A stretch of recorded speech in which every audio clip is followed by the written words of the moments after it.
Hey everybody, so I created this mini-series in hopes of it being able to help other people cope with their breakups. I remember when I was first dealing with my heartbreak, the first thing I did was Misery Loves Company, so I went to YouTube. And I was searching videos of people of how to deal with your heartbreak and how people manage it and what do they do, and it's why I created this. But a part of me feels like I haven't been completely honest. Because I feel like I've been romanticizing my ex-boyfriend throughout this entire series. I feel like from the very beginning of our relationship to the end, there were numerous times where I was disrespected. And I wasn't seen as a priority in our relationship. I was seen more as an option or an experience. Me and my ex-boyfriend were 22 years apart. Big age difference. He also has a son. Little younger than me by like a year or two, okay?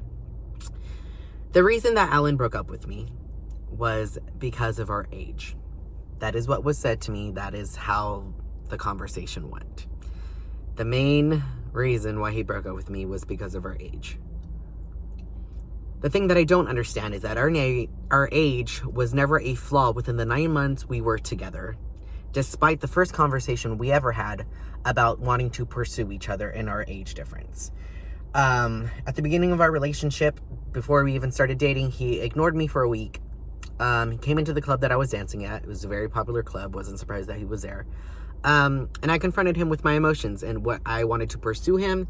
And I got hit with do you really think you could see me and your dad sitting together watching a football game and it wouldn't be weird?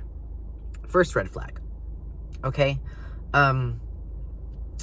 And that is the only time I really felt like he was not confident in us or not confident with the age difference. And I completely understand that and I completely respect that.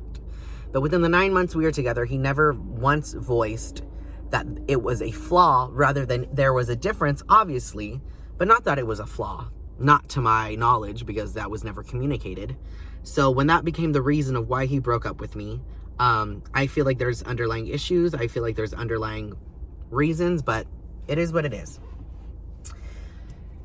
The one thing, the most important thing, though, that was just downright disrespectful was that after our relationship, after he had broken up with me, I believe it was after he broke up with me.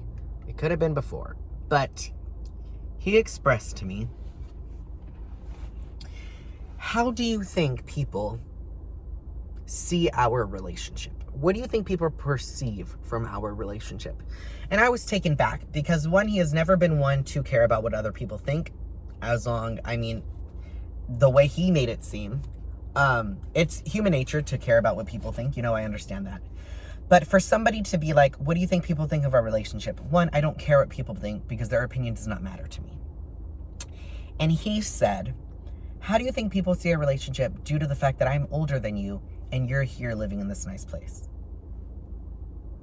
And I was like, do you think I'm using you for your money? Because I'm not. I don't know where you're trying to go with this conversation, but then what was told to me was that it was convenient for me to move in with him. And that was the cherry on top. Because let's get this situated, okay?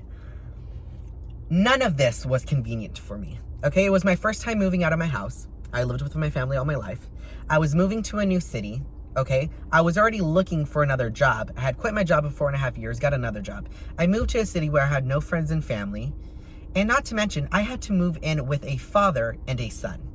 Okay, so not only did I have to learn about how to form a relationship, a loving relationship with a guy that I loved, but I had to form a relationship with his son. No problem, I did it. Here's the issue. I did not move in with you. Okay? You asked me to move in. We found a place. We found an apartment together. We went apartment hunting together. We signed the lease together. I was not with you for your money. I was not with you for anything other than I loved you. Okay? So I don't know what game you were trying to play. I don't know what bus you were trying to throw me under, but let's get one thing straight. I am the bus. Because an important part of the story that we dare leave out is that one of the reasons why we were able to get the place was because of my credit. And I'll leave the story at that. I know my worth. If you don't see my worth, that's not my problem, it's yours. Because I, frankly, am amazing.